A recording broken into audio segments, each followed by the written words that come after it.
नमस्कार मेरे प्रिय साथियों, कैसे हैं आप सभी। मुझे उम्मीद है आप बहुत अच्छे होंगे, स्वस्थ होंगे। स्टडी विद सुनील पर आपका बहुत बहुत स्वागत है, अभिनंदन है। आप देख रहे हैं इंडियन ज्योग्राफी की क्लास नंबर 12।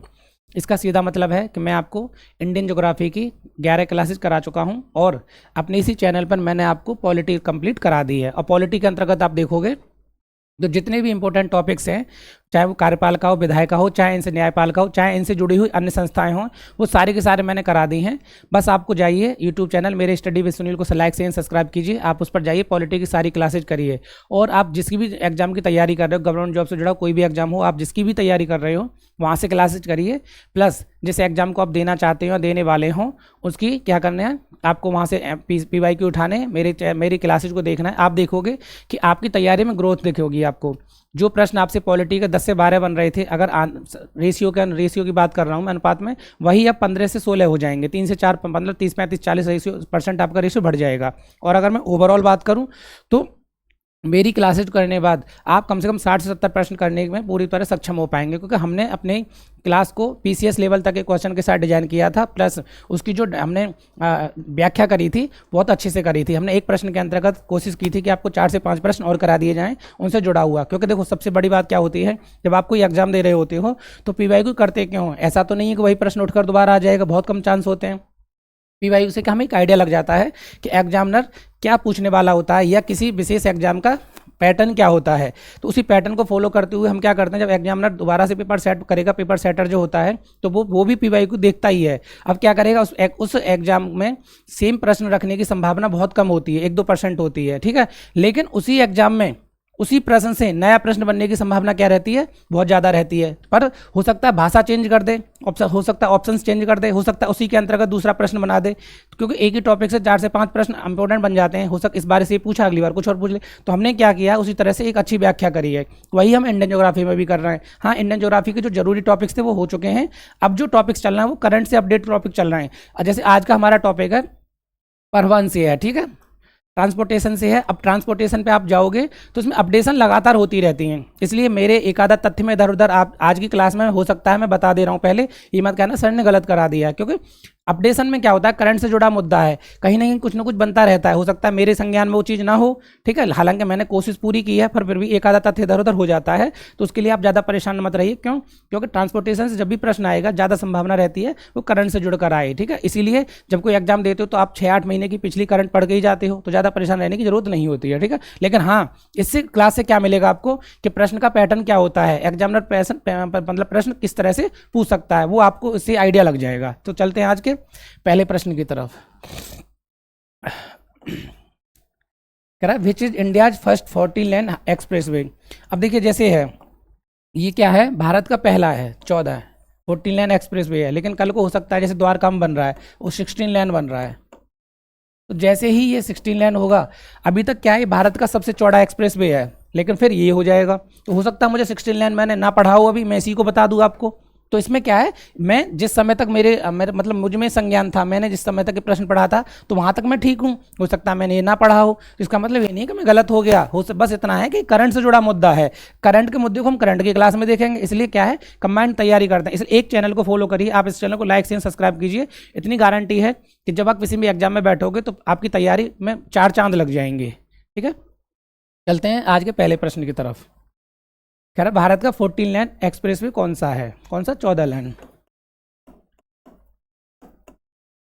ठीक है। तो ये है हमारा भारत, और ये कौन सा है, पहला, ठीक है, पहला। तो ये कौन सा, दिल्ली मेरठ एक्सप्रेसवे, दिल्ली मेरठ एक्सप्रेसवे, ठीक है। दिल्ली मेरठ एक्सप्रेसवे कब स्थापना हुई थी इसकी, 1 अप्रैल 2021 को। कब से, 1 अप्रैल 2021 से ये क्या हुआ, शुरू हो गया था, पब्लिक परिवहन इस पर स्टार्ट हो गया था। और ये लगभग 96 किलोमीटर लंबा है। और अब देखिए जो मैं बता रहा हूँ, जब तक 16 लेन पूरी तरह से चालू नहीं हो जाता, ये फिर बता दे रहा हूँ, ये एक तो भारत का पहला 14 लेन एक्सप्रेसवे है। अब क्योंकि जब पहला ही 14 लेन है, आप समझ के देखिए, 14 मतलब 14 लेन है। जैसे आप जाओगे 1 2 3 4 इस तरह से हाईवे होते हैं, तो 14 लेन है। अब आप एक बात समझिए, क्योंकि जब 14 लेन है तो सीधा सा मतलब क्या है, उस समय तक यही क्या होगा, भारत का सबसे चौड़ा एक्सप्रेसवे भी होगा, भारत का सबसे चौड़ा एक्सप्रेसवे, ठीक है। अब देखिए ये मैंने बता दिया यहाँ तक का, लेकिन जैसे ही ये पूरी तरह से शुरू हो जाता है 16 ले, तो ये हो जाएगा भारत का सबसे चौड़ा एक्सप्रेसवे। तो इसलिए आप इन चीज़ों को थोड़ा सा देख के चलिए, है ना। तो अभी तक क्या है, दिल्ली मेरठ एक्सप्रेसवे, जब तक ये एग्जाम में प्रश्न आया था मैं तब तक का बता रहा हूँ। क्वेश्चन नंबर सेकेंड, जैसे भारत में विश्व की सबसे ऊंची सड़क है, यह कहाँ है। अब देखिए फिर वही चीज़ आ गई है, भारत में विश्व की सबसे ऊंची सड़क है, ये कहाँ पर है। देखो तो देखो जब तक ये प्रश्न था, प्रश्नानुसार मैं यहाँ पे लिख दे रहा हूँ, प्रश्नानुसार, प्रश्नानुसार, अकॉर्डिंग टू दिस क्वेश्चन, ठीक है, according to this question the answer is, Bharat में विश्व की सबसे ऊंची सड़क, the highest road of the, मतलब इन द वर्ल्ड, नाइदर, मतलब केवल इंडिया की नहीं है, ये क्या है, विश्व की सबसे ऊंची सड़क है। अब क्या है, इस कौन सी हो जाएगी, तो देखो जिस समय तक ये प्रश्न आया था उस समय तक भारत की सबसे ऊंची सड़क थी लेह एवं मनाली, ठीक है। लेह और मनाली को जोड़ने वाली जो सड़क थी वो भारत की सबसे, भारत के साथ साथ विश्व की सबसे ऊंची सड़क थी जब तक ये प्रश्न था, ठीक है। और ये कहाँ से जाती थी, तो ये रोहतांग दर्रे से होकर गुजरती थी। कहाँ से, रोहतांग दर्रा, रोहतांग दर्रा। और ये कहाँ पर स्थित है, तो हिमाचल प्रदेश में, हिमाचल प्रदेश में रोहतांग दर्रा स्थित है। तो अब लेकिन फिलहाल जो वर्तमान में है वर्तमान में भारत की सबसे ऊंची सड़क जो है, भारत की सबसे मेघला है, मेघला, कौन सी, मेघला, जो मेघला दर्रे से होकर जाती है, ये कहाँ है, लद्दाख में, ठीक है। तो ये वर्तमान में हो गई, वर्तमान में भारत की सबसे ऊंची सड़क मेघला है, और ये कहाँ से होकर जाती है, तो ये जाती है लद्दाख से होकर। ये लगभग 19,400 फीट नीचे का है, 19,400 फीट, कितनी ऊंचाई इसकी, 19,400 फीट, ठीक है, 19,400 फीट इसकी लंबाई है वर्तमान में। लेकिन जब ये प्रश्न था तो विश्व की सबसे ऊंची सड़क कौन सी थी, लेह एवं मनाली थी। तो अब देखो मैंने क्या बोला, आपको प्रश्नों का क्रम पता चल रहा होगा, सीक्वेंस पता चल रहा होगा, एक उदाहरण पता चल रहा होगा, प्रश्न इस तरह से बनते हैं ट्रांसपोर्टेशन से, ठीक है। तो अब विश्व की, उस समय तक प्रश्न में ये थी क्योंकि करंट से जुड़ गया था, अब क्या है, ये हो गई, हो सकता है इससे भी ऊंची कोई बन जाए, तो इसमें अपडेशन होता रहता है। इसलिए मैं कह रहा हूँ आपका परेशान हो, बस आप ये देखिए कि प्रश्न किस तरह से बनते हैं, क्योंकि हमें को अगर ये पता है कि एग्जामिनर किस तरह से प्रश्न बनाता है तो फिर हमारी तैयारी भी उसी दिशा में चलती है, हमारे दिमाग में भी रहता है। जब कोई टॉपिक पढ़ते हैं हम अंडरलाइन करते हैं तो हमें याद रहता है कि प्रश्न हमने इस तरह से पढ़ा था तो आगे भी इस तरह से बन सकता है।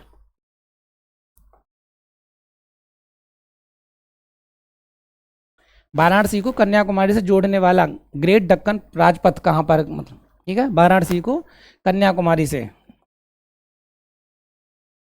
जोड़ने वाला कौन सा ग्रेट डेक्कन राजपथ गुजरता है, कहाँ से गुजरता है, हैदराबाद से, ठीक है। अब कभी आपसे पूछते कि ग्रेट दक्कन पथ राजपथ कहाँ से गुजरता है, तो ये वाराणसी से लेकर कन्याकुमारी तक,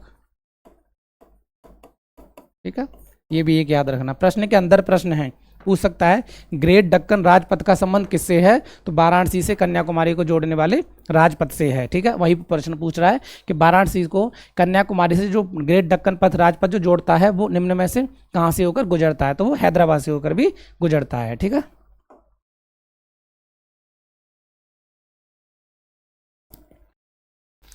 निम्नलिखित राज्यों में कौन सड़कों की लंबाई में भारत में प्रथम स्थान पर है, निम्नलिखित राज्यों में कौन सड़कों की लंबाई, ठीक है। देखो जैसे क्या होता है, भारत में स्टेट्स हैं, प्रत्येक जैसे उत्तर प्रदेश है अपना, स्टेट्स के अंदर देखोगे हर स्टेट में क्या है, सड़कें गुजरती हैं, किसी में ज़्यादा किसी में कम, ठीक है, किसी में ज़्यादा किसी में कम, इस तरह से गुजरती रहती हैं।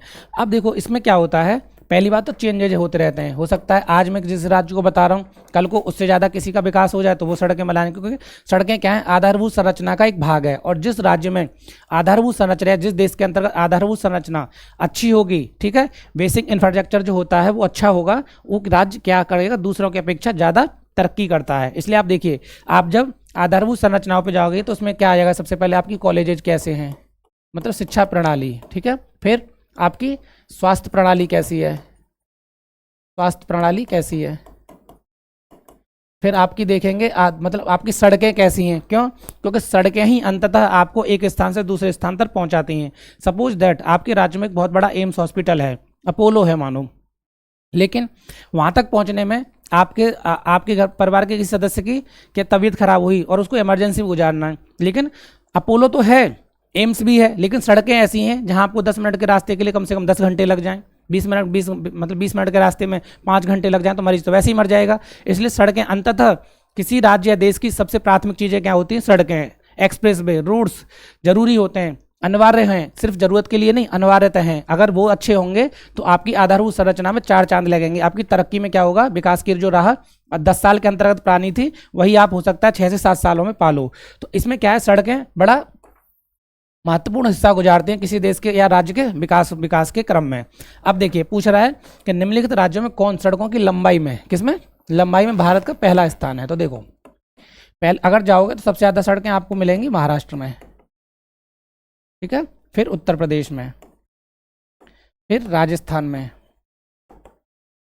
और फिर मध्य प्रदेश में, ठीक है। तो अगर कभी पूछे कि निम्नलिखित राज्यों में कौन सड़कों की लंबाई के क्रम में पहले स्थान पर है, तो वो कौन सा है? महाराष्ट्र। तो फोर्थ का क्या हो जाएगा? ए, ठीक है। और फिर दूसरे में आपको ये टॉप 4 का मैंने बता दिया है, टॉप 4 सबसे ज़्यादा महाराष्ट्र में है, फिर उसके बाद सड़कों की लंबाई कहाँ पर है? तो वो उत्तर प्रदेश में है, फिर राजस्थान में, और उसके बाद मध्य प्रदेश में। कभी आपसे पूछ सकता है, महाराष्ट्र ना दे के पूछ सकता है ऑप्शंस के अंदर, क्योंकि पहला सब याद रखते हैं कि भारत में दूसरे नंबर की सड़कों की लंबाई सबसे ज़्यादा किस राज्य में मिलती है? तो वो उत्तर प्रदेश में, हमारा प्यारा उत्तर प्रदेश में, ठीक है। तो महाराष्ट्र तो आपको याद रहेगा ही रहेगा, क्योंकि पहला सब याद रख लेते हैं। तो फोर्थ का क्या हो जाएगा? ए।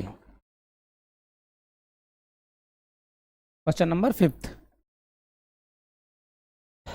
भारत की स्वर्णिम चतुर्भुज परियोजना जोड़ती है, स्वर्णिम चतुर्भुज परियोजना। अब स्वर्णिम चतुर्भुज परियोजना के अंतर्गत देखोगे तो एक यहाँ पर ऐसे, ठीक है, जैसे यहाँ पे मान लो स्वर्णिम चतुर्भुज, ये दिल्ली हो गई, दिल्ली को जोड़ती है, फिर मुंबई, ठीक है, फिर कोलकाता, और फिर चेन्नई, ठीक है, दिल्ली, मुंबई, चेन्नई, कोलकाता। अब आप ऐसे देखोगे तो क्या बन गया? एक स्वर्णिम चतुर्भुज टाइप का बन गया है। तो इसी को बोलते हैं स्वर्णिम चतुर्भुज परियोजना। अर्थात ये भारत के 4 क्या कहते 4 जगहों को आपस में जोड़ती है, 4 राज्यों को आपस में जोड़ती है, जिसमें आपको दिल्ली राजधानी मिलेगी, मुंबई आपकी औद्योगिक राजधानी मिलेगी, चेन्नई सबसे दक्षिणी हिस्सा, अच्छा तमिलनाडु जो है दक्षिण में, और कोलकाता आपको देखेगा पश्चिम में। तो इस तरह से क्या है, भारत के 4 राज्यों को आपस में जोड़ते हैं, 4 राज्यों के 4 स्थानों को, दिल्ली, मुंबई, चेन्नई और कोलकाता। तो दिल्ली, मुंबई, चेन्नई और कोलकाता कौन सी? स्वर्णिम चतुर्भुजना, अर्थात इंडियन गोल्डन क्वाड्रिलेटरल, ठीक है। जो भारत का स्वर्णिम चतुर्भुज है उसको 4 राज्यों के 4 स्थानों को आपस में जोड़ती है, जिसमें दिल्ली है, मुंबई है, चेन्नई और कोलकाता है, ठीक है। तो आपके सामने प्रश्न हो जाएगा 5th का ए। इसी तरह से भारतीय पर्यटन के स्वर्णिम त्रिभुज में सम्मिलित शहर हैं, ठीक है, golden triangle of Indian tourism are.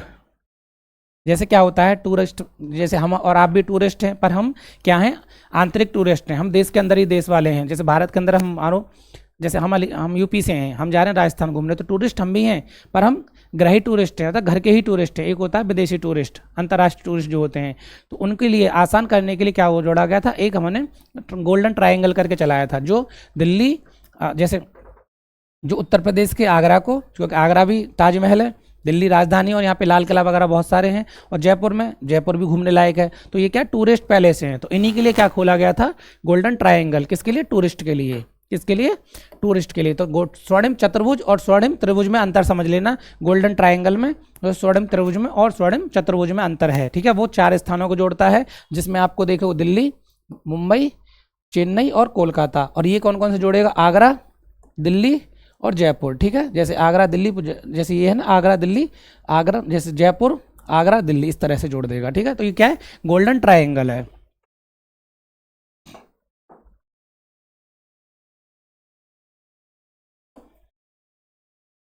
Bharat के निम्न राज्यों में से किसकी प्रांतीय राजमार्गों की कुल लंबाई सबसे अधिक है? भारत के निम्न राज्यों में किसकी प्रांतीय राजमार्गों की लंबाई सबसे अधिक है? मैंने आपको बताया था, ठीक है। तो आपके सामने 4 ऑप्शंस बताए थे मैंने, महाराष्ट्र, उत्तर प्रदेश, राजस्थान और मध्य प्रदेश।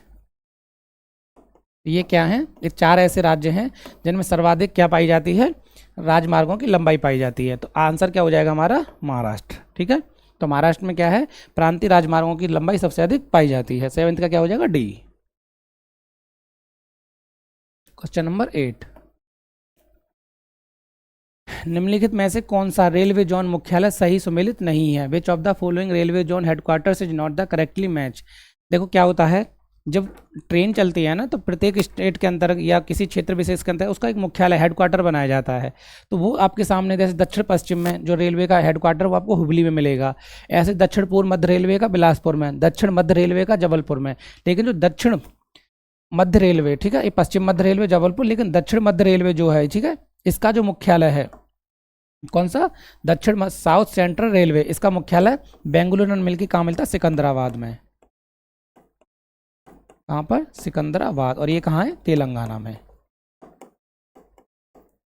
ठीक है, तेलंगाना में। तो कहाँ मिलता है वो, सिकंदराबाद, तेलंगाना के अंदर। कौन सा, दक्षिण मध्य रेलवे। अब एक प्रश्न है आपके सामने, लेकिन इसके साथ साथ 4 प्रश्न और हैं। देखिए, कभी पूछ सकता है दक्षिण पश्चिम रेलवे का मुख्यालय कहाँ है, तो हुबली में। दक्षिण पूर्व मध्य railway, south east central railway Bilaspur, west central railway Jabalpur, और साउथ सेंट्रल रेलवे बेंगलुरु। तो बेंगलुरु न होकर ये क्या है, सिकंदराबाद। और सिकंदराबाद किस राज्य के अंतर्गत आता है, तो तेलंगाना के अंतर्गत, ठीक है। तो ये भी 4 याद रख लेना। जैसे दक्षिण पश्चिम आप ऐसे याद रखो, जैसे क्या है, पूरा भारत है, ठीक है, जैसे पूरा भारत के अंतर्गत देखोगे तो आप देखो, जैसे दक्षिण पश्चिम कहाँ मिलेगा आपको, ये दक्षिण हो गया और पश्चिम, तो इसका जो मुख्यालय मिलेगा ये कहाँ मिलेगा आपको, दक्षिण पश्चिम हुबली। ऐसे दक्षिण पूर्व मध्य रेलवे, दक्षिण पूर्व मध्य रेलवे, ऐसी पश्चिम मध्य रेलवे, ऐसे ही दक्षिण मध्य रेलवे। तो इनके जो 4 आपको 4 सामने हैं, तो चारों के चारों को आप याद रख लीजिए सही से, ठीक है, तो ये आपके काम आएंगे। अब प्रश्न एक है, लेकिन प्रश्न के अंतर्गत 4 आंसर आपके हमने और भी हैं। तो आंसर क्या हो जाएगा हमारा, क्योंकि क्या पूछ रहा है वो सही सुमेलित नहीं है।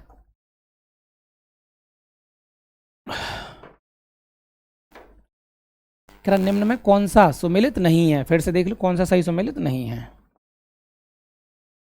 हल्दिया इलाहाबाद राष्ट्रीय राजमार्ग, ये सही है। नासिक पुणे राष्ट्रीय राजमार्ग, दुर्गापुर कोलकाता एक्सप्रेसवे। अभी देखो, अगर इस प्रश्न को नहीं भी आता तो भी आपको करने चाहिए। अब मैंने क्या बताया था, दक्षिण मध्य रेलवे का मुख्यालय कहाँ पर है, सिकंदराबाद में, बताया था ना। सिकंदराबाद, और ये कहाँ पर है, तेलंगाना, ठीक है। सिकंदराबाद कहाँ, तेलंगाना। दक्षिण मध्य रेलवे का मुख्यालय कहाँ देखने को मिलेगा, तो दक्षिण मध्य रेलवे का मुख्यालय आपको सिकंदराबाद में देखने को मिलेगा। क्वेश्चन नंबर 10, ठीक है। अब क्वेश्चन नंबर 10 क्या है, भारत के निम्न राज्यों में किसमें अधिकतम रेल मार्ग की लंबाई पाई जाती है। अधिकतम रेल मार्ग, ठीक है, तो अधिकतम रेल मार्ग की लंबाई किसमें पाई जाती है वो देखो। अभी तक क्या था, राजमार्ग के अंदर जो सड़कें थी, अब क्या है, रेल मार्ग। ये प्रश्न आया था 2011 में, ये ध्यान रखना। जब 2011 में ये प्रश्न आया था और आज चल रही है 2026, तो लगभग बहुत अंतर हो गया, ठीक है, 15 साल का अंतर। अब भारत के निम्न राज्यों में किसमें, तो अब राज्य 15 साल में और आज में अंतर तो आया होगा राज्य में। तो जब ये प्रश्न आया था तो इसका आंसर था महाराष्ट्र। अर्थात 2011 में सड़कों की सबसे, मतलब रेल मार्ग की सबसे अधिक लंबाई थी महाराष्ट्र के अंतर्गत। लेकिन वर्तमान में भारत में सबसे अधिक रेल मार्ग की लंबाई कहाँ है, तो उत्तर प्रदेश में है, ठीक है, वर्तमान में। कहाँ पर है, हमारा प्यारा उत्तर प्रदेश, ठीक है। उत्तर प्रदेश में क्या, रेल मार्ग की सबसे अधिक लंबाई पाई जाती है 2011, लेकिन वर्तमान में नहीं है, ठीक है। इसके साथ साथ देखोगे तो उत्तर प्रदेश के बाद अब भी राजस्थान है, ठीक है, राजस्थान, ऐसे याद रख लेना, ठीक। सबसे अधिक रेल मार्ग की लंबाई कहाँ पाई जाती है, अब पूछे तो उत्तर प्रदेश में। क्वेश्चन नंबर 11 कह रहा था, Konkan railway does not connect, Konkan railway, Konkan rail मार्ग नहीं जोड़ता, किसको नहीं जोड़ता, पहले देखिए। कोंकण रेल मार्ग पूछ रहा है किसको नहीं जोड़ता है, बेलगाम को, मडगांव को, रत्नागिरी को, या उडुप्पी को। तो देखिए, जो कोंकण रेल मार्ग है वो किसको नहीं जोड़ता पूछ रहा है, तो कोंकण रेल मार्ग किसको नहीं जोड़ता, तो वो नहीं जोड़ता किसको, बेलगाम को। कभी आपसे पूछे कोंकण रेल मार्ग कितने राज्यों से होकर गुजरता है, तो भारत के 3 राज्यों से, 3 राज्यों से। कौन कौन से, तो एक महाराष्ट्र हो जाता है, दूसरा गोवा, और तीसरा कौन सा, कर्नाटक, तीसरा कर्नाटक। तो कोंकण रेल मार्ग किन राज्यों से होकर, 3 राज्यों से होकर गुजरता है, कौन कौन से, महाराष्ट्र, गोवा और कर्नाटक। देखें, ये है हमारा दक्षिण भारत। दक्षिण भारत के अंतर्गत देखोगे आप,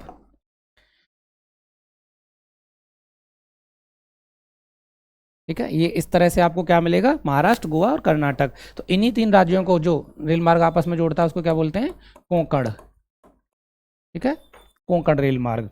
तो देखिए कौन कौन सा, महाराष्ट्र हो गया आपके सामने, गोवा और कर्नाटक। प्रश्न है कोंकण रेल मार्ग नहीं जोड़ता है, ये एक तरह से प्रश्न है। प्रश्न के अंतर्गत दूसरा प्रश्न कैसे बन जाएगा, कोंकण रेल मार्ग किन 3 राज्यों को जोड़ता है, तो महाराष्ट्र, गोवा और कर्नाटक। इनकी छोटी छोटी सड़कों को क्या करता है, आपस छोटे छोटे रेल मार्गों को क्या करता है, तो ये आपस में जोड़ता है। ठीक है, तो प्रश्न आपके सामने ये है, आंसर्स ये हो जाने चाहिए। क्वेश्चन नंबर 12, सूची 1 को सूची 2 से सुमेलित कीजिए और नीचे दी गई कोड का प्रयोग करते हुए सही उत्तर चुनिए। एक तरफ आपको क्या दे रखा है, बंदरगाह दे रखा है, पोर्ट्स दे रखे हैं, ठीक है, पोर्ट्स। और दूसरी तरफ क्या दे रखा है, स्टेट्स दे रखे हैं, स्टेट्स दे रखे हैं दूसरी तरफ। उनका मैचिंग पूछ रहा है। बंदरगाह से बड़े प्रश्न आते हैं ट्रांसपोर्टेशन के अंतर्गत। अगर 4 प्रश्न आपके सामने कभी अचानक से दिख जाएं तो समझ लेना 2 उसमें बंदरगाह से आएंगे, या एक्सप्रेसवे से भी आते हैं, पर बंदरगाह बड़े जरूरी होते हैं। ठीक है, तो देखिए, मुझे नहीं पता कि इसका आंसर क्या है। ऐसे प्रश्नों के अंतर्गत सबसे पहले उसको पकड़ते हैं जिससे हमें आता है। तो कभी कभी अगर आपको एक भी आता है तो भी आप सही आंसर कर ले जाते हो। जैसे मैं बताता हूँ, जैसे पारादीप है, मुझे पता है पारादीप कहाँ है, उड़ीसा में है। अब जैसे ही मैंने एक पकड़ा, हम तुरंत आंसर की तरफ चलेंगे। अब सी का देखते हैं दूसरा कहाँ पर है, तो सी का है दूसरा डी में। आंसर क्या हो जाएगा हमारा, बाकी का पता ही नहीं है, छोड़ दो। क्यों, ए भी गलत, बी भी गलत और सी भी गलत। तो 12th का क्या हो जाएगा, डी। क्यों हो जाएगा, क्योंकि मुझे पता है पारादीप पश्चिम में पड़ता है उड़ीसा राज्य में, ठीक है, सॉरी पूरब में पड़ता है उड़ीसा, क्योंकि ये क्या है हमारा, उड़ीसा जो राज्य है पूरब की तरफ है। ठीक है, तो पूरब के अंतर्गत पारादीप उड़ीसा राज्य में पड़ता है। अब मैं गया पारादीप के, जैसे ही मुझे लगा कि सी का दूसरा है, अब मैं जाऊंगा ऑप्शंस पे। सी का दूसरा कहाँ पर है, सी का ए, सी का चौथा, सी का तीसरा, सी का दूसरा यहाँ पर है। अब मैं देखूंगा कि सी का दूसरा किसी और ऑप्शन में है भी नहीं, तो तुरंत के तुरंत क्या करूंगा, डी मार दूंगा। एक प्रश्न एक से ही पकड़ते मेरा सारा आंसर सही हो गया।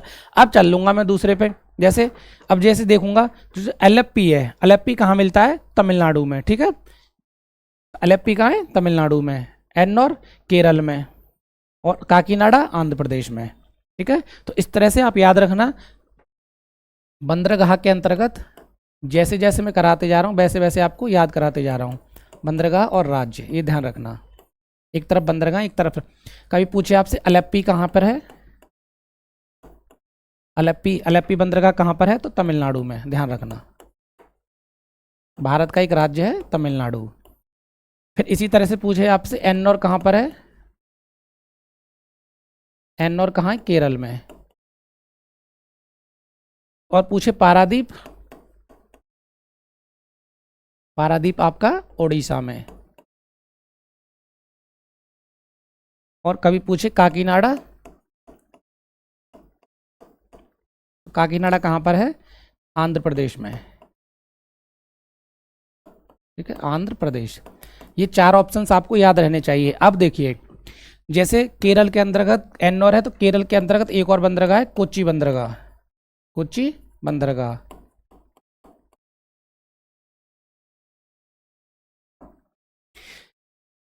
तमिलनाडु के अंतर्गत जैसे पारादीप उड़ीसा में, आंध्र प्रदेश में काकीनाडा, आंध्र प्रदेश में एक और बंदरगाह कौन सा है, विशाखापट्टनम, विशाखापट्टनम। ठीक है, इस तरह से आप देखोगे तो याद हो जाएंगे आपको। जैसे उड़ीसा है, जैसे हमारा कर्नाटक है, न्यू मंगलौर। जैसे कभी पूछ लेता आपसे न्यू मंगलौर कहाँ पर है, न्यू मंगलौर, तो ये कहाँ पर है, कर्नाटक में।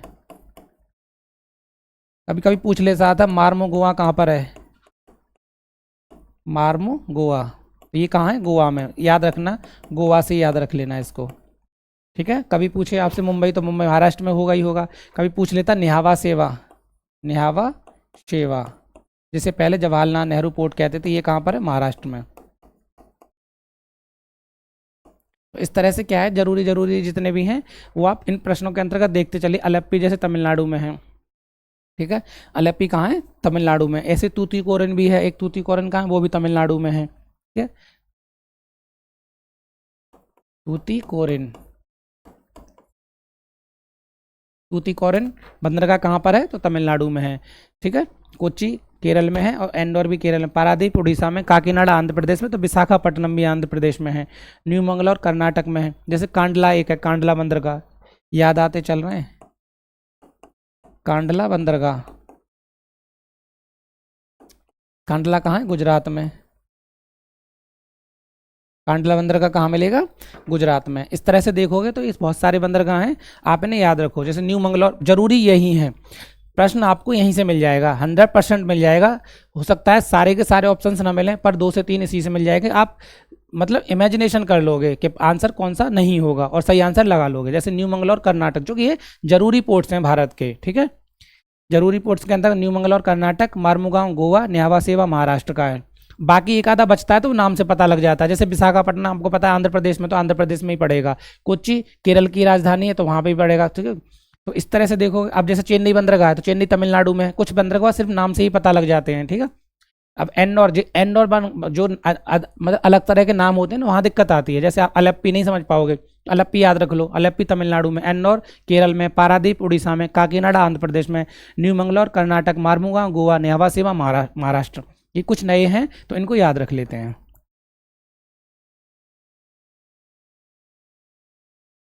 बाकी प्रश्न के अंतर्गत आपको पता लगते जाएंगे। जैसे Deendayal port, Jawaharlal port, PO, जैसे अभी मैंने बोला मार्मुगांव, मार्मुगांव कहाँ बताया था मैंने आपको? गोवा में।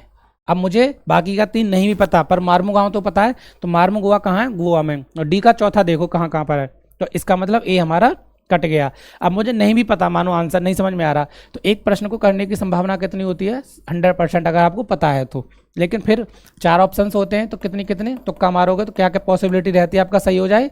25%, 25%, 25% और 25%। सपोज दैट आपने एक बता दिया कि इसमें एक तो गलत है, अब आपकी पॉसिबिलिटी कितनी हो गई? 75%। ठीक है, मतलब बढ़ गई आपकी। एक क्वेश्चन को जैसे करोगे आप तो 25% कट गए।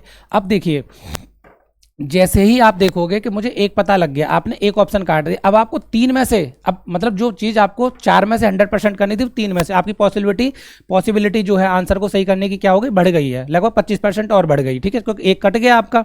अब देखिए, फिर चलते हैं अब, क्योंकि हमें आंसर मिला नहीं, अब चलते हैं किसी और। जैसे जवाहरलाल पोर्ट बताया था मैंने आपको, जवाहरलाल पोर्ट। ठीक है, तो जवाहरलाल पोर्ट कहाँ बताया था मैंने? जैसे न्यावा सेवा बोल दिया गया है, उसको बोला था, इसी का मैंने बोला था दूसरा नाम क्या है? नवाबा सेवा। तो बी, जवाहरलाल पोर्ट कहाँ है? महाराष्ट्र में।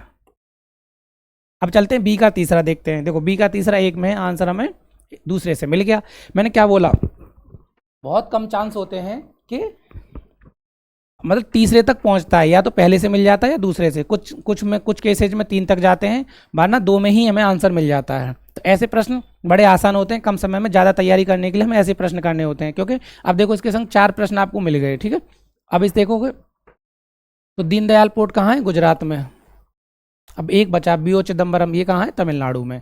तो सी का दूसरा हो जाएगा। आप इन्हें याद रख लेना। बाकी मैंने बताया था, जैसे मार्मुगांव मैंने बोला ना आते हैं, तो मार्मुगांव गोवा में। कभी न्यू कर्नाटक से आएगा तो न्यू मंगलौर आ जाएगा, महाराष्ट्र से आएगा तो जवाहरलाल पोर्ट भी आएगा या न्हावा शेवा आ जाएगा, गुजरात से आएगा तो कांडला या दीनदयाल पोर्ट आ जाएगा, या मुंद्रा भी एक नया पोर्ट खुला है, वो प्राइवेट पोर्ट है पर। ठीक है, और PO Chidambaram trust port Tamil Nadu में। तमिलनाडु के अंतर्गत आप देखोगे तो तूतीकोरिन आता है,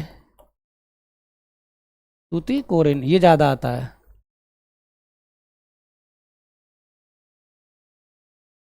क्वेश्चन नंबर 14, निम्नलिखित में से कौन सा भारत का सबसे गहरा बंदरगाह है? कौन सा भारत का सबसे गहरा बंदरगाह है? निम्नलिखित में से भारत का कौन सा सबसे गहरा बंदरगाह है? ठीक है, भारत का सबसे गहरा बंदरगाह। देखिए यहाँ पे भी एक ट्विस्ट है प्रश्न के अंतर्गत। हालांकि देखो आंसर तो मैं बता देता हूँ, भारत का सबसे गहरा बंदरगाह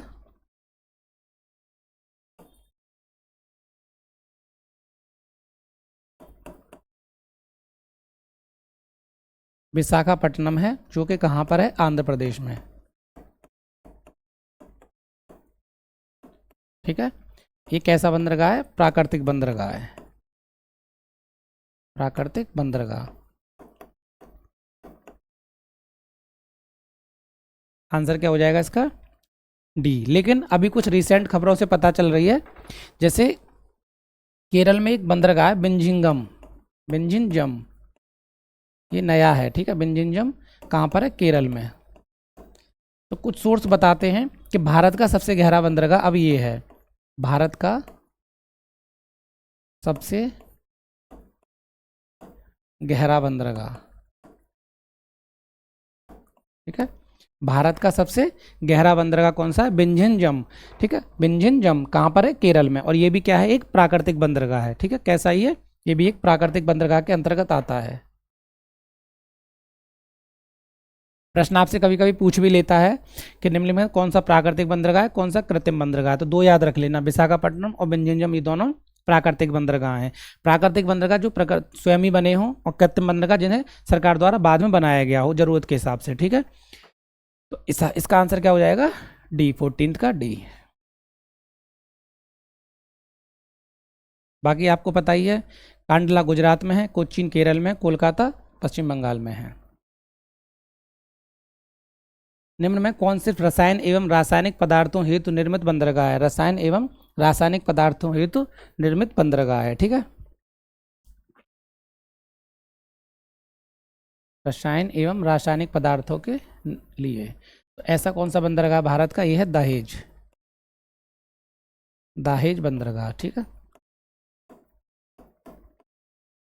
दहेज बंदरगाह किसके लिए बनाया था? रसायन एवं रसायनों के आयात निर्यात हेतु, ठीक है। और इसको क्या बोला जाता है? इसको भारत का रसायन बंदरगाह भी बोला जाता है। क्या बोला जाता है इसको? भारत का रसायन बंदरगाह।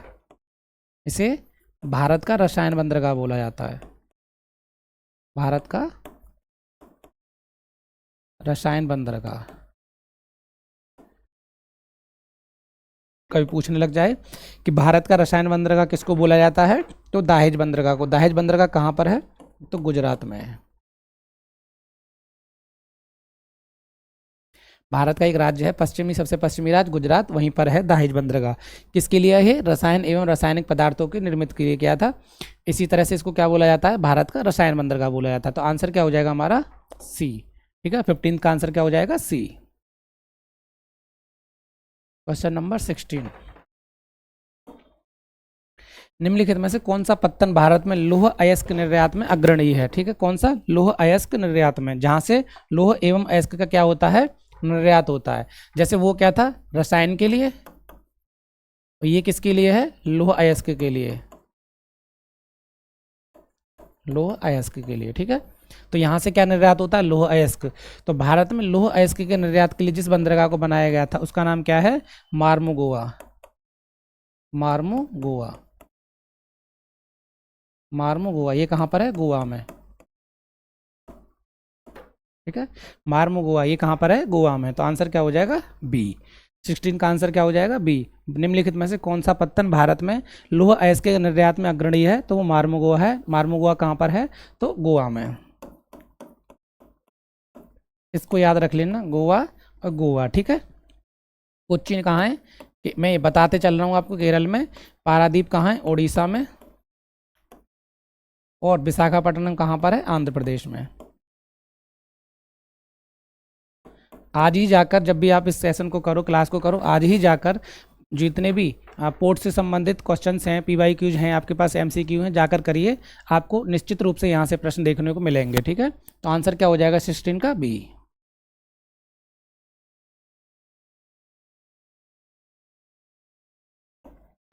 भारत के निम्नलिखित बंदरगाहों में कौन सा एक खुला सागरीय बंदरगाह है? ओपन सी पोर्ट है, ठीक है। खुला सागरीय बंदरगाह कौन सा? Open sea port. Open sea port का मतलब क्या है? ठीक है। खुला सागरीय बंदरगाह खुला सागरीय बंदरगाह उन बंदरगाहों को कहते हैं जहां जहाज सीधे समुद्र में खुलते हैं, ठीक है। जहां जहाज सीधे समुद्र में जाकर मिलते हैं, खुलते हैं। तो ये कौन सा है? चेन्नई बंदरगाह, ठीक है। तो चेन्नई बंदरगाह कैसा है? भारत का एक खुला सागरीय बंदरगाह है, चेन्नई बंदरगाह। कहाँ पर है ये? तमिलनाडु में, ठीक है। तो कैसा है? खुला सागरीय बंदरगाह है। Open sea port which of the following open sea port is in India located. तो भारत में ऐसा कौन सा बंदरगाह है जो खुला सागरीय बंदरगाह? तो खुला सागरीय बंदरगाह कौन सा है? 17 का सी।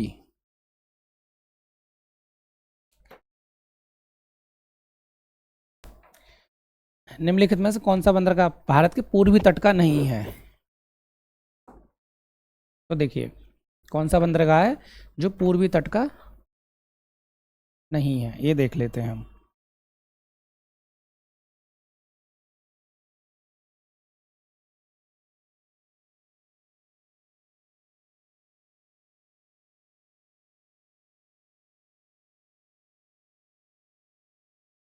ठीक है, अब देखिए ये है हमारा प्रायद्वीपीय भारत। अब प्रायद्वीपीय भारत के अंतर्गत चलोगे आप तो ये क्या है, गुजरात। नीचे पड़ता है मुंबई मतलब महाराष्ट्र। ये पड़ता है गोवा, फिर कर्नाटक, ये केरल, ये पड़ता है तमिलनाडु, इससे ऊपर रहता है आंध्र प्रदेश, इससे ऊपर रहता है उड़ीसा, और यहाँ रहता है हमारा पश्चिमी बंगाल। अब आप पूछोगे सर आपने प्रायद्वीपीय अर्थात दक्षिण भारत का, क्योंकि देखो बंदरगाह के लिए जो आवश्यक शर्तें होता है वो होता है पानी। इन्हीं राज्यों के अंतर्गत जो 9 राज्य हैं आपको देखोगे 1 2 3 4 5 6 7 8 9। ठीक है, अभी आपसे पूछ लेता है प्रायद्वीपीय भारत के अंतर्गत 9 राज्य पड़ते हैं आपके। अब इनमें देखोगे आप तो देखते हैं सारों के सारे राज्य आपको सागर या खाड़ी से मिलते हैं। जैसे वहाँ पे क्या है, बंगाल की खाड़ी से पश्चिमी बंगाल है। ठीक है, इधर आपको सारा का सारा अरब सागर से मिलता जुड़ेगा। नीचे आप ये वाला हमारी पश्चिमी बंगाल से, नीचे हमारा हिंद महासागर है। तो इसको प्रायद्वीपीय भारत इसलिए बोला जाता है क्योंकि तीन ओर से समुद्र सागरों से घिरे स्थान को क्या बोलते हैं, प्रायद्वीपीय क्षेत्र बोलते हैं। अब देखो जैसे गुजरात है तो गुजरात के अंतर्गत आपको कौन सा देखेगा, कांडला बंदरगाह। तो ये कौन से तट का हो जाएगा, पश्चिमी तट का। मुंबई के अंतर्गत आपको महाराष्ट्र के अंतर्गत नेहावा सेवा, जैसे हम जवाहरलाल नेहरू ट्रस्ट भी बोलते हैं। ठीक है, और मुंबई तो आप पकड़ ही लोगे। गोवा के अंतर्गत क्या मिलेगा आपको, मार्मो गोवा। कर्नाटक के अंतर्गत आपको न्यू मंगलौर। केरल के अंतर्गत आपको कौन सा मिल जाएगा, कोच्चि।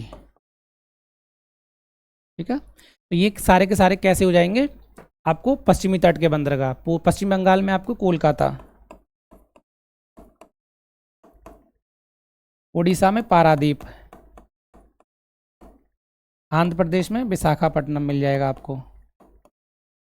या काकीनाडा। ठीक है, तमिलनाडु में आपको चेन्नई और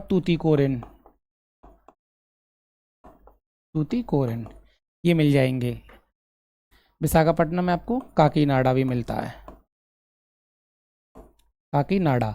अब देखिए ये पूर्वी तट के हो गए, वो हो गए पश्चिमी तट के। प्रश्न क्या कह रहा है, पूर्वी तट के बंदरगाह नहीं है। जब नहीं है पूर्वी तट का तो किस तट का होगा, पश्चिमी तट का।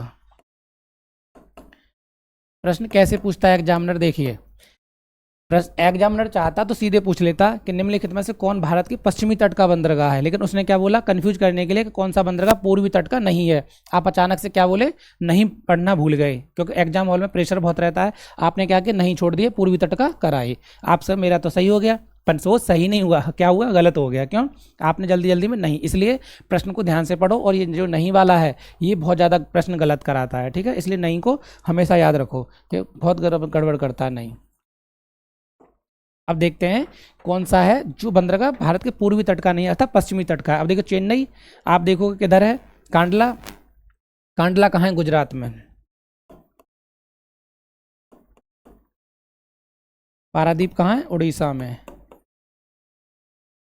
और तूतीकोरिन तमिलनाडु में। चेन्नई तमिलनाडु में।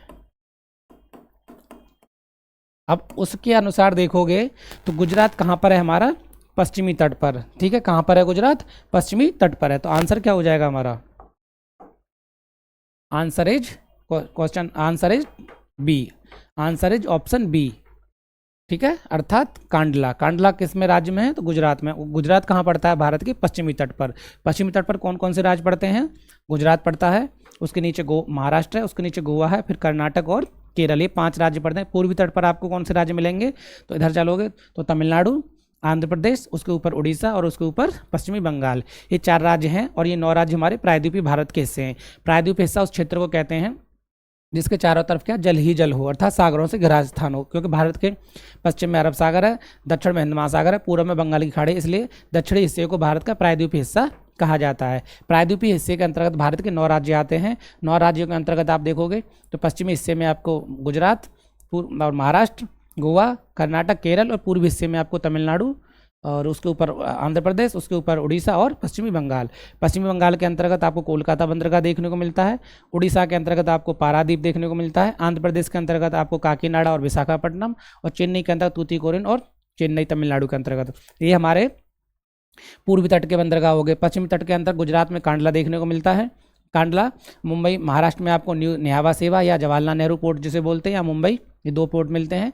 गोवा में गुलमार्मो गोवा, कर्नाटक में न्यू मंगलौर, और कोच्चि में आपको, केरल के अंतर्गत आपको कोच्चि देखने को मिलती है। तो ये इस तरह से देखोगे तो ये प्रश्न पूर्वी तट और पश्चिमी तट का भी हो जाता है, आपको याद रहना चाहिए बस। निम्नलिखित में से कौन सा भारत का एक प्राकृतिक बंदरगाह नहीं है? फिर से देखिए, अब आप नहीं पढ़ोगे ध्यान से तो भारत का प्राकृतिक बंदरगाह अगर क्या जाओगे, आंसर में आपको क्या पूछ रहा है, नहीं है। अब प्राकृतिक बंदरगाह और कृत्रिम बंदरगाह 2 तरह से प्रश्न आता है, तो कौन सा एक प्राकृतिक बंदरगाह नहीं है, अर्थात कृत्रिम बंदरगाह? तो कैसा है, चेन्नई। चेन्नई प्राकृतिक बंदरगाह नहीं है। प्राकृतिक बंदरगाह के अंतर्गत देखोगे आप तो एक कांडला भी आता है, फिर मुंबई भी आता है, मुंबई भी आता है, ठीक है। मुंबई भारत का सबसे बड़ा प्राकृतिक बंदरगाह है, इसको याद रखना। मुंबई भारत का सबसे बड़ा, मुंबई भारत का सबसे बड़ा कैसा है, प्राकृतिक बंदरगाह है। मुंबई कैसा है, भारत का सबसे बड़ा प्राकृतिक बंदरगाह है, ठीक है। इसी तरह से देखोगे तो मार्मुगांव भी है, मार्मुगांव, न्यू मंगलौर कैसे हैं, इसके अंतर्गत देखोगे तो मार्मुगोआ, ये भी प्राकृतिक है। न्यू मंगलौर, न्यू मंगलौर, ठीक है। ये सब प्राकृतिक बंदरगाह हैं, जैसे कांडला गुजरात का, मुंबई महाराष्ट्र का, मार्मुगांव गोवा का, और न्यू मंगलौर कर्नाटक का।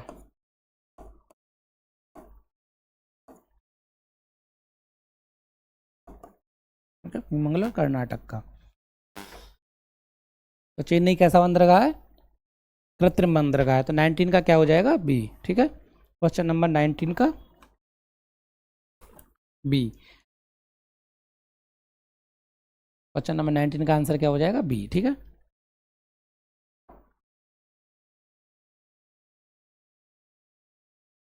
क्वेश्चन नंबर 20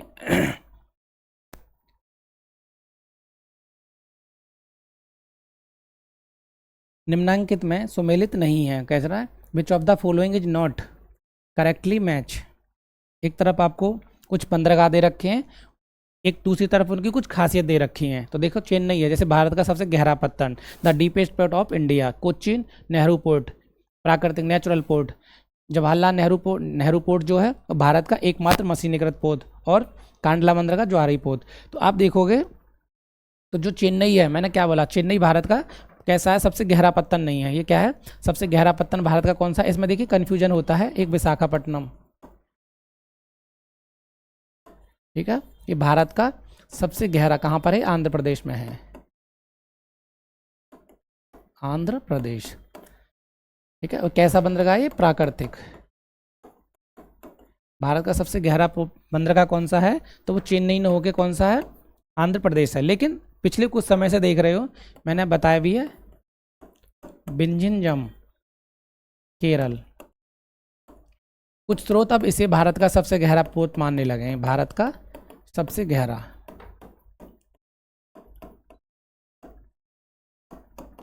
ठीक है।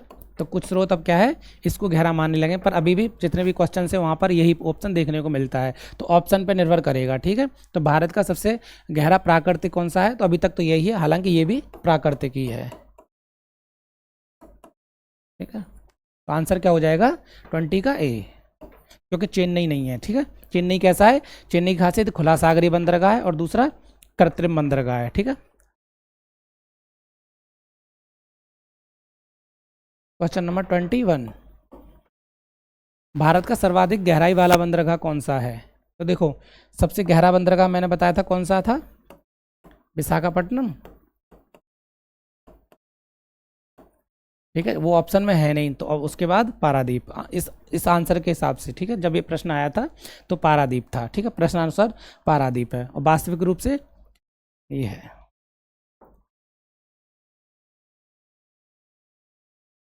निम्नलिखित में कौन आंध्र प्रदेश का बंदरगाह नगर है? तो आंध्र प्रदेश का बंदरगाह नगर, अर्थात जिसपे बंदरगाह पड़ता है, तो मैंने आपको बताया था आंध्र प्रदेश का बंदरगाह दो बताए थे, आंध्र प्रदेश में दो बंदरगाह पड़ते हैं, एक विशाखापट्टनम और दूसरा काकीनाडा। मैंने क्या बोला था, एग्जामिनर प्रश्न को रिपीट कर इसकी संभावना कम रहती है, लेकिन वो प्रश्न की भाषा बदल देता है। अब आंध्र प्रदेश का बंदरगाह क्या कर दिया, नगर कर दिया। अगर तो सीधे पूछ लेता आंध्र प्रदेश का बंदरगाह कौन सा है, तो विशाखापट्टनम और काकीनाडा, तो आंसर क्या हो जाएगा 22 का ए, क्योंकि जो बंदरगाह आपका काकीनाडा है तो वो किसी न किसी स्थान विशेष पे तो होगा, तो काकीनाडा का वहाँ का बंदरगाह नगर है, ठीक है, बंदरगाह नगर आंध्र प्रदेश का कौन सा है, आंध्र बंदरगाह पोर्ट सिटी से इंग्लिश में बोलते हैं पोर्ट सिटी। पोर्ट सिटी कौन सा है आंध्र प्रदेश का, तो वो एक विशाखापट्टनम है और दूसरा काकीनाडा है, ठीक है, काकीनाडा। क्वेश्चन नंबर 23 कह रहा है निम्न में कौन एक सही सुमेलित नहीं है? तो मार्मुगुआ गोवा में मैंने बताया आपको, पारादीप उड़ीसा में भी बताया था, और न्यू मंगलौर मैंने बताया था कर्नाटक में। वही देखो प्रश्न आपके सामने सेम टू सेम आ रहे हैं, जो व्याख्या करते जा रहा हूँ वहाँ से। तो आप ये मत सोचिए कि मैंने पहले व्याख्या कर दी, प्रश्न भी मैंने ही रख दिया, ऐसा नहीं है। आप अपने प्रश्न को भी करिए, यहीं से आपको प्रश्न मिल जाएगा। देखो 100% कोई भी टीचर नहीं करा सकता, पर पॉसिबिलिटी हर टीचर चाहता है कि ज़्यादा से ज़्यादा करे, ठीक है, तो मैं भी उन्हीं में से आपके साथ प्रयास कर रहा हूँ। तो देखो मर्मुगुआ गोवा में है, पारादीप उड़ीसा में है, मंगलौर कर्नाटक में, ये मैं बता चुका हूँ। मुंद्रा, तो देखो मुंद्रा क्या है, मुंद्रा ये कहाँ पर है, भारत के गुजरात में, ठीक है, भारत के गुजरात में मुंद्रा है। और ये कैसा एक पोर्ट है, ये भारत का सबसे बड़ा निजी क्षेत्र का पोर्ट है, ठीक है, कभी पूछ ले तो भारत का, इसकी खासियत क्या है, भारत का सबसे बड़ा, इंडिया लार्जेस्ट, ठीक है, सबसे बड़ा क्या है, प्राइवेट सेक्टर का पोर्ट है, निजी क्षेत्र का, निजी क्षेत्र का पोर्ट। और इस पर किसका स्वामित्व है, तो अडानी, अडानी ग्रुप, ठीक है, एवं सेज लिमिटेड, किसका, अडानी ग्रुप एवं सेज लिमिटेड। इसका क्या अर्थात ये समझ लो, ये प्राइवेट सेक्टर का सबसे बड़ा पोर्ट है भारत के अंतर्गत। कहाँ पर है, मुंद्रा, किस स्थान में, किस राज्य में है, तो ये भारत के गुजरात में है। तो आंध्र प्रदेश क्या हो जाएगा, यहाँ पर गलत हो जाएगा, राइट आंसर इज गुजरात, ठीक है। अब क्योंकि पूछना नहीं, तो answer is D, answer is option D, ठीक है, which is not correctly match, तो answer is Mundra, Mundra is very located, तो मुंद्रा इज अ सिटी, मतलब स्टेट ऑफ गुजरात, ठीक है। तो मुंद्रा कहाँ पर है, भारत का एक स्टेट है, स्टेट कौन सा, गुजरात में है। तो आंसर क्या हो जाएगा 23 का डी।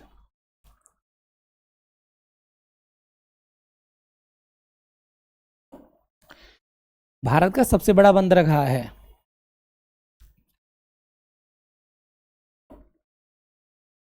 भारत का सबसे बड़ा बंदरगाह, तो भारत का सबसे बड़ा बंदरगाह कौन सा है, मुंबई है। आज भी भारत का सबसे बड़ा बंदरगाह मुंबई में है, ठीक है। तो मुंबई कैसा बंदरगाह है, एक प्राकृतिक बंदरगाह है। मुंबई कैसा बंदरगाह है, तो प्राकृतिक बंदरगाह, ठीक है। तो प्रश्न दोनों तरह से पूछ सकता है आपके सामने कि भारत का सबसे बड़ा बंदरगाह मुंबई, और प्रश्न दूसरा पूछ सकता है भारत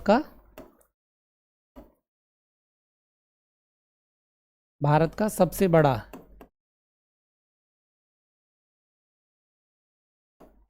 भारत का सबसे बड़ा प्राकृतिक बंदरगाह, ठीक है। प्रश्न ये भी पूछ लेगा, तब भी आंसर क्या रहेगा आपका, मुंबई, मुंबई, ठीक है। भारत का सबसे बड़ा बंदरगाह कौन सा है, तो भी मुंबई, और भारत का सबसे बड़ा प्राकृतिक बंदरगाह भी मुंबई है, ठीक है। विशाखापट्टनम कहाँ पर है, आंध्र प्रदेश में है। फिर बता देता हूँ, हर क्वेश्चन में बता के चलूँगा ताकि आपको याद रहे। आंध्र प्रदेश, तूतीकोरिन तमिलनाडु में, कांडला गुजरात में, और मुंबई महाराष्ट्र में, ये तो सभी को पता ही है। जो स्थान विशेष के नाम से होते हैं ना, प्राकृत जो हमारे जो फेमस हो, जैसे चेन्नई हो गया, मुंबई हो गया, ठीक है, ये तो पकड़ में आ जाते हैं। पर जो अंदर अंदर थोड़े नाम, जैसे काकीनाडा है, नहीं पता, तो वो याद रखने पड़ते हैं। जैसे तूतीकोरिन है, तमिलनाडु में है। प्रश्न आपके सामने एक आया था ना कि निम्नलिखित में कौन सा बंदरगाह नगर है, इसी तरह से पूछ लेगा, निम्नलिखित में से कौन सा तमिलनाडु का बंदरगाह नगर है, तो आपके सामने याद रहना चाहिए तूतीकोरिन है, ठीक है। चेन्नई तो पता लग जाएगा, पर तूतीकोरिन भी, ऐसे गुजरात में कांडला है, याद रहने चाहिए। क्वेश्चन नंबर 25, निम्नलिखित में से कौन सा बंदरगाह कच्छ की खाड़ी पर स्थित है, ठीक है। निम्नलिखित में से कौन सा एक बंदरगाह है जो कच्छ की खाड़ी पर स्थित है, किस पर, कच्छ की खाड़ी। पहले तो देखिए कच्छ की खाड़ी कहाँ है, गुजरात में है, तो हाँ जो भी बंदरगाह होगा वो गुजरात का होगा, अगर आपको नहीं भी पता। देखो जैसे कोचीन, अब जा कोचीन कहाँ है, केरल में, ठीक है। कांडला गुजरात में, तूतीकोरिन तमिलनाडु में, हल्दिया के पश्चिमी बंगाल में। अब देखो आंसर नहीं भी पता होता आपको तो भी आप कर लेते, क्योंकि कच्छ की खाड़ी तो पता है ना गुजरात के अंतर्गत। गुजरात में कौन सा बंदरगाह है, कांडला, कांडला, ठीक है। ये कैसा है, ज्वारीय पत्तन है, ज्वारीय पत्तन, पत्तन मतलब पोर्ट, और एक प्राकृतिक बंदरगाह है, नेचुरल पोर्ट।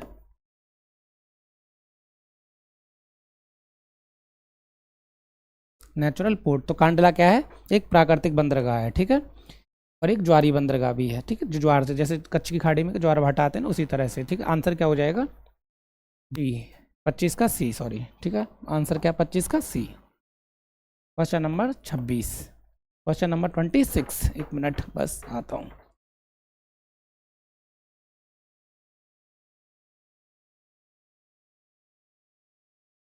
वर्तमान मुंबई बंदरगाह के दबाव को कम करने के लिए कौन से पत्तन का निर्माण किया गया। देखो क्या होता है, जब जैसे आपने हमारे पास क्या ये तरह से बना था,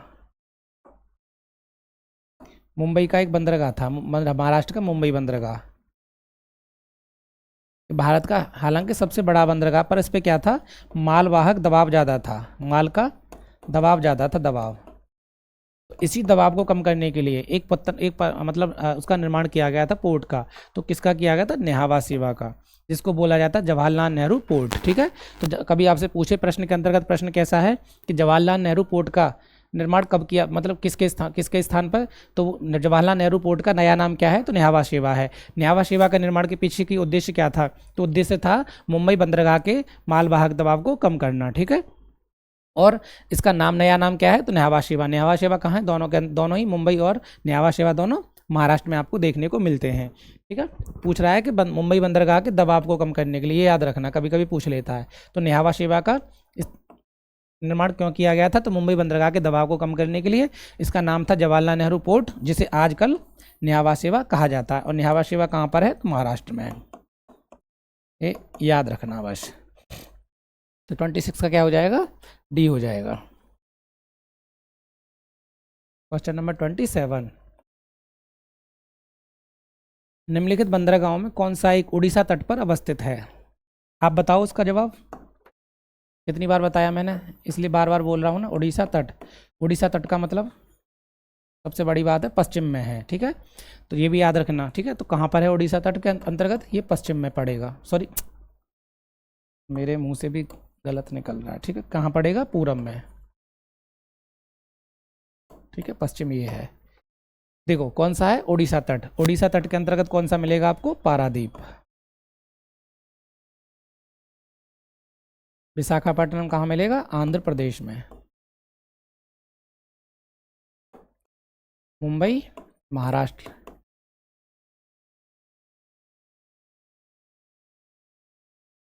ठीक है, तो इस तरह से देखोगे तो आंसर आपके सामने कौन सा हो जाएगा, सी, ठीक है, 27 का सी।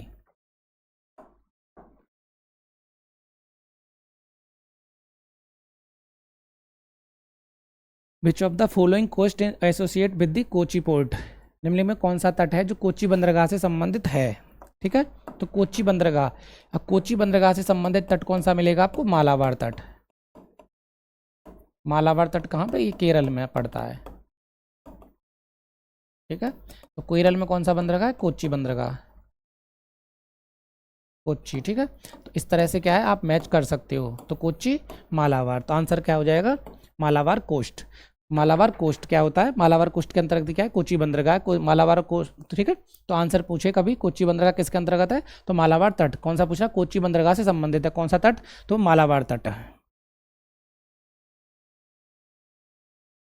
क्वेश्चन नंबर 29, निम्नलिखित में से कौन एक समुद्री बंदरगाह नहीं है? अच्छा, समुद्री बंदरगाह नहीं है, ऐसी बात, तो फिर क्या होगा देखते हैं। तो देखो, आपने नोएडा का नाम सुना है? NOIDA, नोएडा, खूब सुना होगा, कितनी फेमस तो जगह है, नोएडा में ही रहते हैं हम भी। इसकी फुल फॉर्म सब पता है आपको? नोएडा की फुल फॉर्म है न्यू ओखला। ध्यान, ये क्या है? Okhla, O for Okhla, new Okhla industrial development authority, new Okhla industrial development authority. ठीक है, तो अब देखिए यहाँ पे क्या है? ओखला, तो ये क्या है? एक बंदरगाह ना हो के क्या है ये? न्यू ओखला। ओखला क्या है हमारा? एक बंदरगाह तो है नहीं। ठीक है, तो आप देखोगे तो उत्तर प्रदेश में स्थित एक औद्योगिक क्षेत्र है। कहाँ पर है? उत्तर प्रदेश में स्थित कैसा क्षेत्र है? औद्योगिक क्षेत्र है,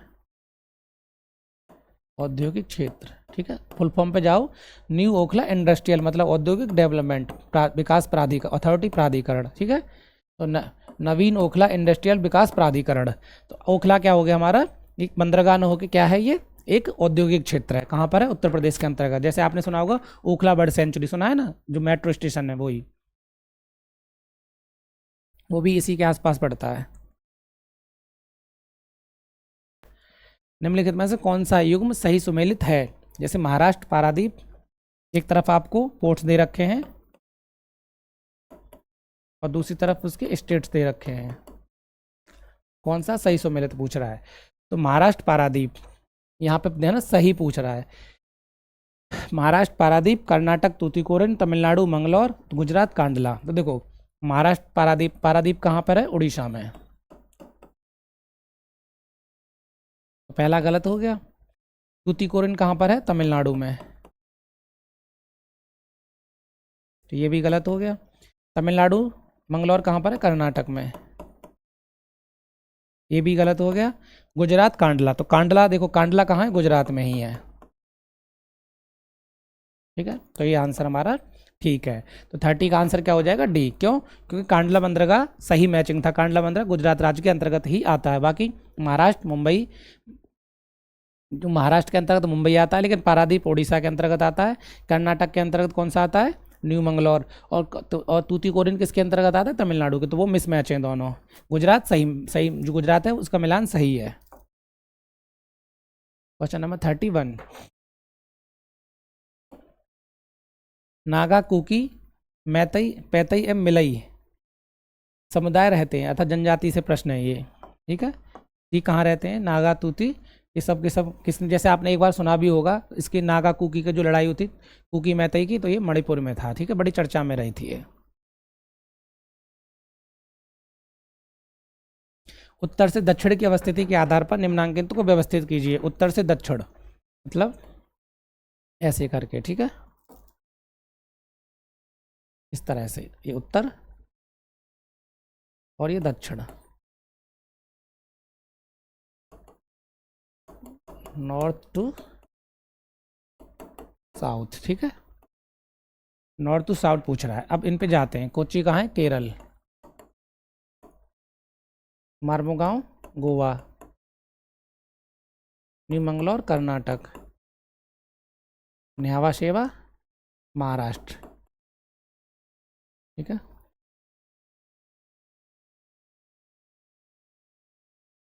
केरल कहाँ है? यहाँ पर। कर्नाटक, गोवा, मुंबई या महाराष्ट्र समझ लो। ठीक है, और ये गुजरात।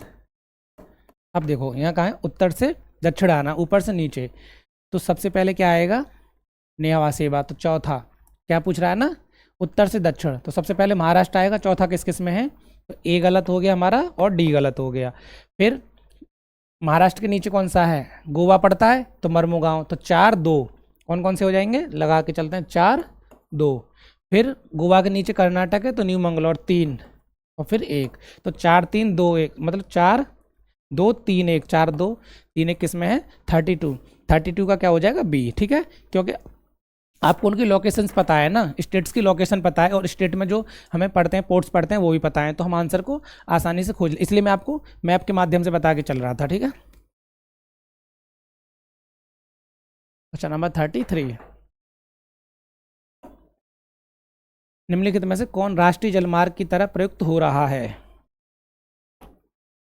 तो ये हो रहा है हल्दिया एवं इलाहाबाद के मध्य जो गंगा क्षेत्र है। ठीक है, हल्दिया एवं इलाहाबाद के बीच जो गंगा क्षेत्र है वो राष्ट्रीय जलमार्ग की तरह प्रयोग हो रहा है। 34, अब देखिए निम्नलिखित कथनों पर विचार कीजिए और सही कूटों का जवाब दीजिए। भारत के अंतर्देशीय जलमार्गों का पर्याप्त विकास नहीं हो पाया है। ठीक है, अंतर्देशीय जैसे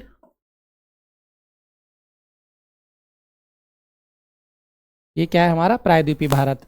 अंतर्देशीय के अंतर्गत देखोगे तो ये जो पूरा है हमारा, ये क्या है, अंतर्देशीय जलमार्ग है। ठीक है, ये अंदर जो जहाँ सागरीय क्षेत्र नहीं है, तो वहीं पूछ रहा है कि अंदर हमारा जलमार्ग विकसित नहीं हो पाया है, क्यों, क्योंकि पर्याप्त विकास नहीं हो पाया। ये बात सही है।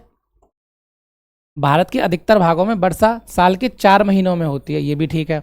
अब जब आप देखो, जलमार्ग के लिए सबसे पहली चीज़ क्या होती है, जल, और जल के लिए आप ऐसा तो नहीं हो कि लगातार वर्षा पर निर्भर रहते रहो।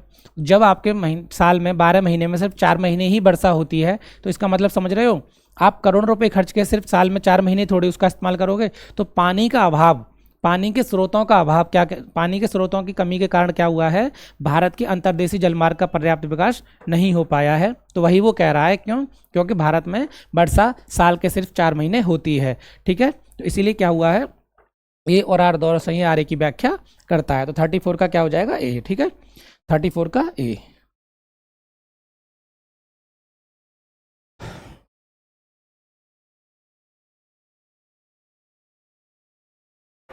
Thirty five,